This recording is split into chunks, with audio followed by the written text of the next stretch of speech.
Hey everybody, a video today on ancient Egypt and the Bible to kind of stick along with my theme here. I've showed you recently how the Bible took their Old Testament characters from the 18th dynasty of Egypt, and this kind of goes along with that theme. I have showed you in previous videos how the writers of the Bible, and they were kind of clever and sneaky, put numbers into the Bible that directly related it to Egypt and the Great Pyramid. In my video, The Great Pyramid and the 153 Fish, I showed you how the height of the Great Pyramid divided by 153, which was a strange number to put into the Bible as far as number of fish caught, that comes out to pi. If you take the height divided by 153, and that is no coincidence, and I'm going to show you another story where the numbers in the Bible and pi directly related to the Great Pyramid.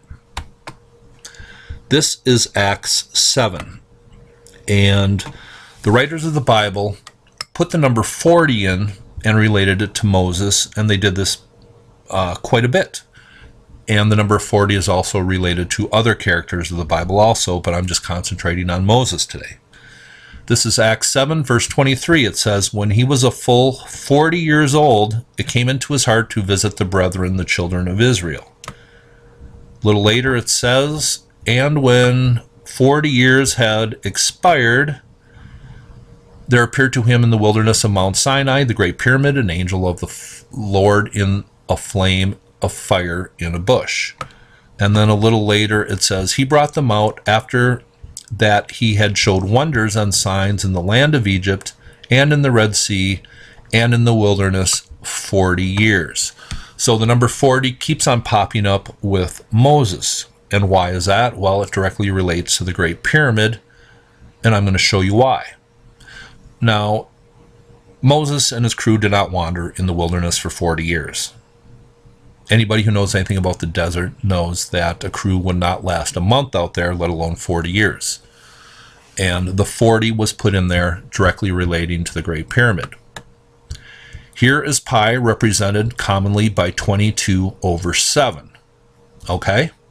Now I'm going to go to ancientorigins.net and just read a bit of an article that's going to tie all this together.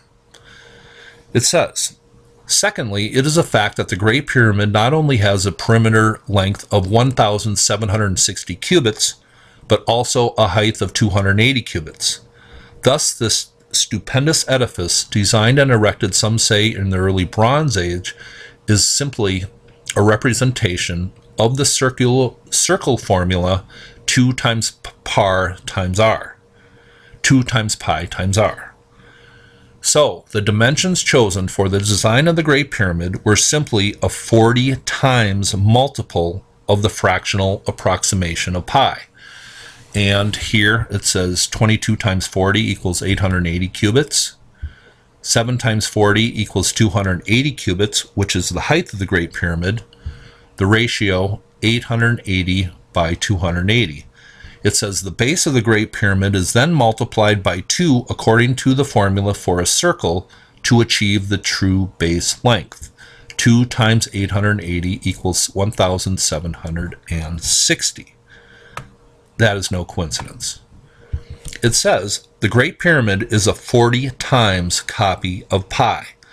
The King's Chamber in the Great Pyramid measures exactly 10 times 20 royal or Thoth cubits.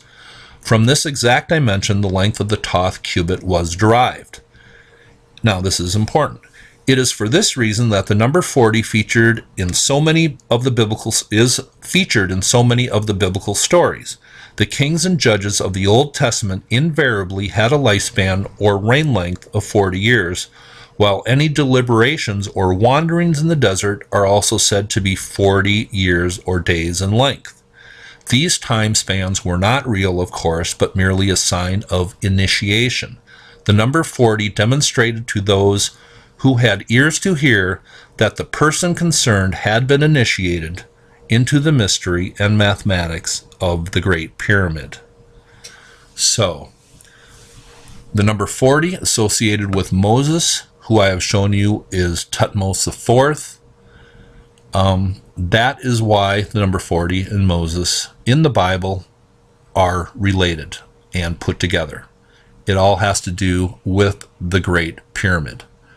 Hope you thought this was interesting. I will leave the links below. You have a nice day.